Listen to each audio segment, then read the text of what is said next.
গিন্নি, ও গিন্নি, আমাকে একটু জল দাও তো, অনেক পিপাসা পেয়েছে। হ্যাঁ হ্যাঁ যাই,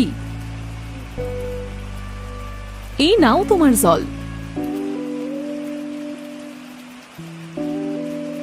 গিন্নি, এবার আমাদের জমিতে ভালো ফসল হয়েছে গো, কিন্তু একটাই কষ্ট জানো গিন্নি, ওপরওয়ালা আমাদের এই ছোট্ট ঘরে একটাও সন্তান দিল না।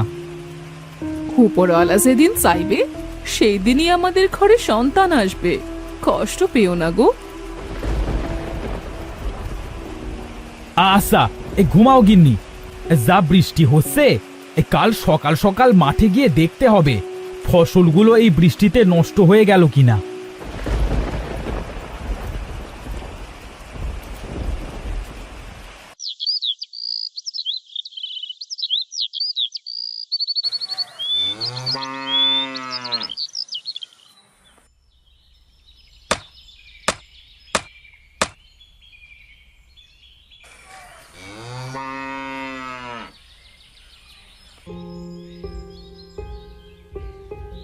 দাদা, আমাকে একটু জল দেবে? আমার না অনেক পিপাসা পেয়েছে। কে আপনি ভাই?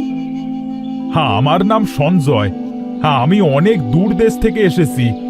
দাদা, আমাকে একটু জল দিবেন? এসো ভাই, আমার সঙ্গে এসো, আমি তোমাকে আমাদের বাড়িতে নিয়ে যাচ্ছি।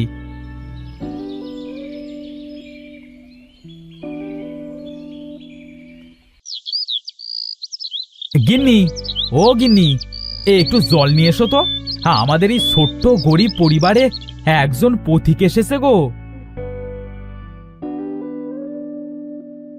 এই নাও গো তোমার জল।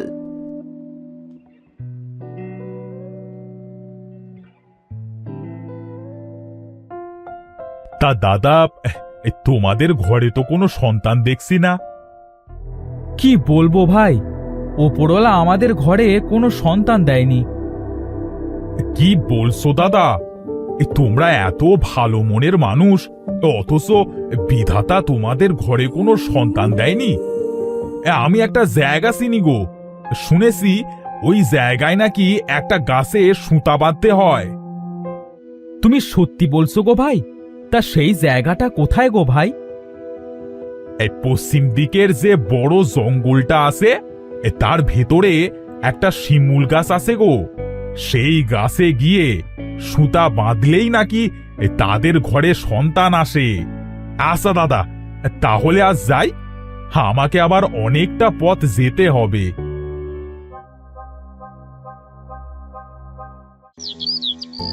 গিন্নি, ও গিন্নি, চলো তাহলে আমরা ওই গাছের কাছেই যাই গো, ওপরওয়ালা যদি আমাদের দিকে একটু মুখ তুলে চায়। হ্যাঁ গো, তাই চলো, আমরাও সেখানে যাই।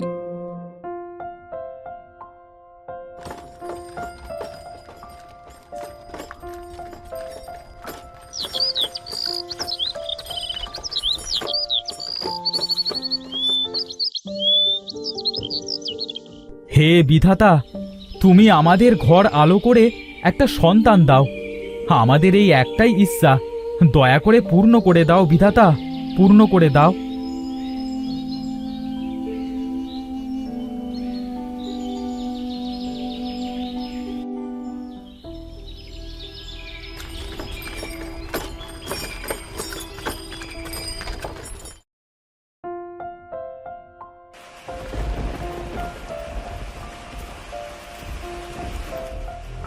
হারু, এই হারু, দেখ দেখ, তোর ঘর আলো করে তিনটে কন্যা সন্তান হয়েছে।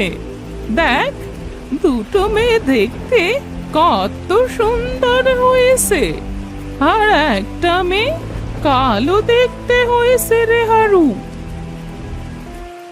কি বলছো মাসি? দেখি দেখি, আমার মেয়েদেরকে দেখি।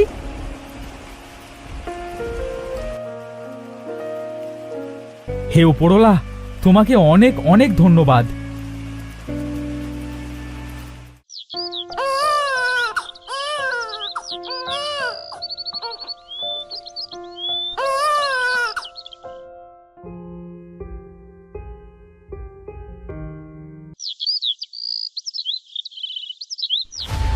এই মুক্তা, তুই এত ভালো ভালো খাবার কেন খাচ্ছিস? এত ভালো ভালো খাবার খেয়ে কি হবে? দেখতে তো হয়েছিস সেই কালো। তার থেকে ভালো ওই খাবারগুলো আমাদের দুই বোনকে দে। আমরা এই খাবারগুলো খেয়ে আরো সুন্দর হয়ে যাব। দে দে, খাবারগুলো আমাদেরকে দিয়ে দে। এমন কথা কেন বলছো আপু? ওপরওয়ালা আমাকে এত কালো করে এই পৃথিবীতে পাঠিয়েছে, এতে আমার কি দোষ বলো? দেখেছিস আপু, মুক্তা তোর মুখের উপর কিভাবে কথা বলছে? মুক্তা, তোর এত সাহস? দাঁড়া, বাবাকে গিয়ে বলছি। না আপু, বাবাকে কিচ্ছু বলিস না। আমি আর কখনো এমন কথা বলবো না রে, এমন কথা বলবো না। তোরা যা বলবি আমি আমি তাই করব।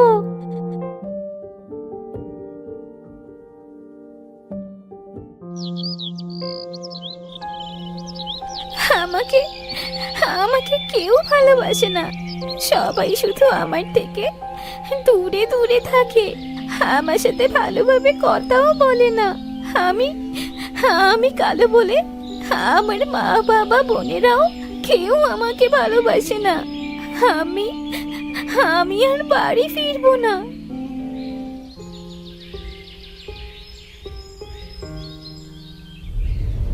কে হে মেয়ে তুমি? এভাবে কাঁদছো কেন? কি হয়েছে তোমার? আমি আমি মুক্তা। আমি ওই পূর্ব দিকের শীতলপুর গ্রামের হারু চাষির ছোট মেয়ে। ও, তুমি সেই হারুর মেয়ে? তা তোমার কি হয়েছে? তুমি এইভাবে কাঁদছো কেন? বলো আমাকে। আমরা তিন বোন। আমার দিদিরা দেখতে অনেক সুন্দর, আর আমি দেখতে কালো বলে আমাকে আমাকে কেউ দেখতে পারে না। সবাই আমার সাথে খুব খারাপ ব্যবহার করে। ও, এই কথা। শোনো মেয়ে, এখান থেকে উত্তর দিকে 70 ক্রোশ যাওয়ার পর দেখবে একটা ছোট্ট জলাশয় আছে। সেই জলে একটা নীল পদ্ম ফুল ফুটে আছে। জলে নেবে, একটা ডুব দিবে, আর ওই ফুলটা তুলে মাথায় বাঁধবে।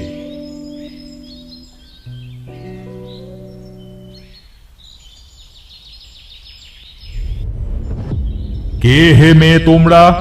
এখানে কি চাই তোমাদের? আমি রূপা। আমরা আমাদের বোন মুক্তাকে খুঁজতে এসেছি। তুমি কি জানো আমাদের বোন কোথায়?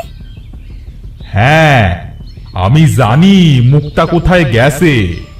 আমি তো মুক্তাকে সেখানে পাঠিয়েছি। কোথায় পাঠিয়েছো আমাদের বোনকে? বলো বলো আমাদেরকে, আমরাও যাব সেখানে।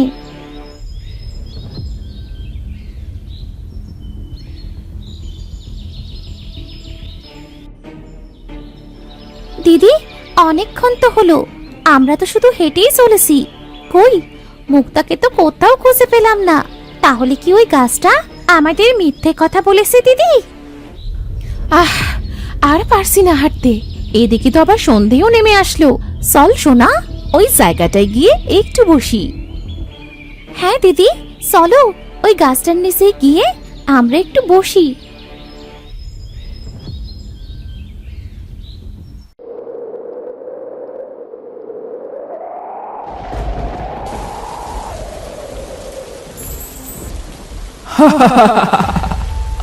কে তোরা? তোদের এত বড় সাহস? তোরা আমার গাছের নিচে বসে আছিস? তোদের কি একটু ভয় নেই? তোরা জানিস না এখানে কেউ আসতে পারে না, আর যে আসে সে আর কখনো ফিরে যায় না।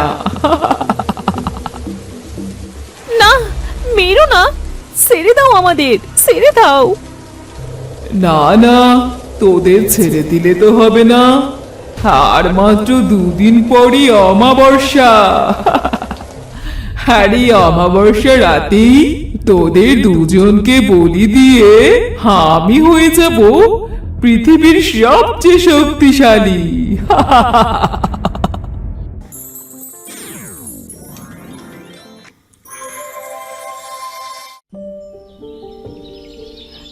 সে জলাশয়, ওই তো নীলপদ্ম ফুটে আছে। যাই, শিমুল গাছের কথা মতো আমি জলে একটা ডুব দিয়ে ওই ফুলটাকে আমার মাথায় বেঁধে নিই।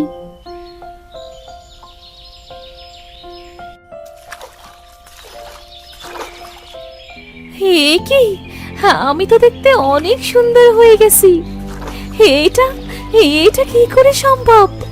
এই জলাশয় কি তাহলে জাদুর জলাশয়? হ্যাঁ মুক্তা, এটা জাদুর জলাশয়। এই জলে কোনো ভালো মনের মানুষ যদি একবার ডুব দেয় তাহলে সে দেখতে অনেক সুন্দর হয়ে যায়। আর আমি তোমার উপর অনেক খুশি হয়েছি। আমি তোমাকে একটা জিনিস উপহার দিতে চাই। কি উপহার দিতে চাও আমাকে জলের রানী? আমি তোমাকে জাদুর শক্তি দিতে চাই। এই জাদুর শক্তি তোমার কাজে লাগবে মুক্তা, কারণ তোমার দুই দিদি অনেক বিপদে পড়েছে। তাদেরকে বাঁচাতে তোমার এই জাদুর শক্তি প্রয়োজন। বিপদ? কোন বিপদে পড়েছে আমার দুই দিদি? কি বলছো তুমি জলের রানী? হ্যাঁ মুক্তা, তোমার দিদিদেরকে ওই হিজল গাছের ডাইনি বন্দি করেছে। তাদের দুজনকে বলি দিয়ে ওই ডাইনি পৃথিবীর সবচেয়ে শক্তিশালী হয়ে উঠবে আর পৃথিবীকেও শেষ করে দেবে। আমি কিভাবে ওই ডাইনিকে শেষ করব? রানী, আমাকে তুমি ডাইনিকে মারার উপায় বলে দাও। পাতালপুরের একটি গোপন ঘরে ওই ডাইনির প্রাণভ্রমরা বন্দী আছে। সেটাকেই তোমাকে শেষ করতে হবে। আমি কিভাবে যাব ওই পাতালপুরীতে? এই নাও, এই নীল পদ্ম ফুল। এই ফুলই তোমাকে ওই পাতালপুরীতে নিয়ে যাবে। ধন্যবাদ তোমাকে জলের রানী, ধন্যবাদ।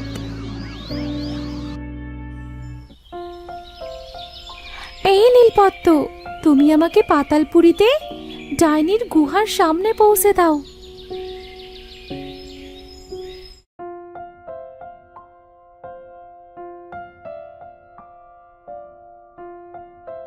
কোথায় কোথায় আমার দিদিরা?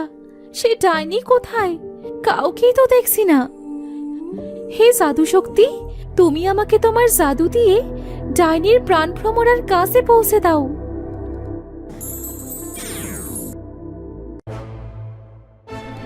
কে তুই? এখানে কি করছিস? তুই আমার দিদিদের কোথায় লুকিয়ে রেখেছিস? ভালোই ভালোই বল বলছি, আমার দিদিদেরকে তুই কোথায় রেখেছিস? আমার দিদিদেরকে ফিরিয়ে দে আমার কাছে। কে তুই? তোর এত বড় সাহস? তুই আমার ডেরায় এসে আবার আমার উপরেই বড় বড় কথা বলছিস? তোর সাহস তো কম নয়। ডাইনি, ভালো করে বলছি, আমার দিদিদেরকে আমার সামনে এনে দাও, না হলে তোর মতো একটা তুচ্ছ মেয়ে আমার আবার কি করতে পারবি? হ্যাঁ, কি করতে পারবো? দাঁড়া, হে জাদু শক্তি, তোমার জাদু শক্তি দিয়ে ডাইনির প্রাণভ্রমরাকে আমার হাতে এনে দাও। না না, আমার প্রাণভ্রমরা আমার কাছে দে বলছি, না হলে ভালো হবে না বলে দিচ্ছি। দে দে আমার প্রাণভ্রমরা, দে আমার কাছে। খারাপ তো এখন তোর হবে ডাইনি, দেখ তোর কি অবস্থা করি।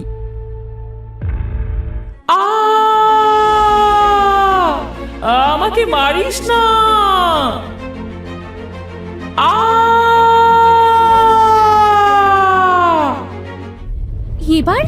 এবার তোর খেলা শেষ ডাইনি।